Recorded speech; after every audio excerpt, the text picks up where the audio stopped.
परिणिती शिंदेजी. मी महाराष्ट्रामध्ये नुकतीच झालेली जी अतिवृष्टी आहे त्याच्याबद्दल बोलू इच्छिते. महाराष्ट्रामध्ये सप्टेंबर महिन्यामध्ये खूप मोठ्या प्रमाणात अतिवृष्टी झाली आणि पुराची परिस्थिती निर्माण झाली, ज्याच्यामुळे हजारो शेतकऱ्यांचा संसार उद्ध्वस्त झाला. शेती पूर्ण वाहून गेली, जमिनी खरडून गेल्या, पिकं वाहून गेले. पण ह्या ठिकाणी महाराष्ट्र सरकारने जी मदत केली ती अतिशय तुटपुंजी आहे. आणि त्या उलट अतिशय लाजिरवाणी गोष्ट अशी आहे की केंद्र सरकारकडून आम्हाला जी मदत प्राप्त होणार होती ती अजूनही प्राप्त झाली नाहीये, कारण महाराष्ट्र शासनाने केंद्राला अजून प्रस्तावच पाठवला नाहीये. कालच ह्या सभागृहात मिनिस्ट्री ऑफ होम अफेअर्सनी कन्फर्म केलं की महाराष्ट्राकडून कोणत्याही प्रकारचा प्रस्ताव या ठिकाणी केंद्र शासनाला एनडीआरएफच्या माध्यमातून प्राप्त झाला नाहीये.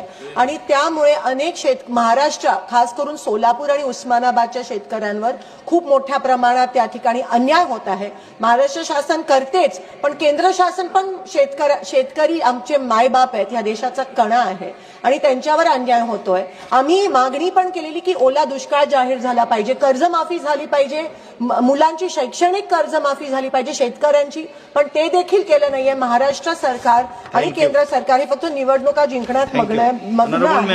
आणि शेवटचा विषय असा है कि फार्मर आईडी जी अट है, केवाईसी साल में 4 बार की जाती है, उसकी कोई जरूरत नहीं है. वो क्राइटेरिया रद्द करके हमारे किसानों को तुरंत मदद मिलनी चाहिए.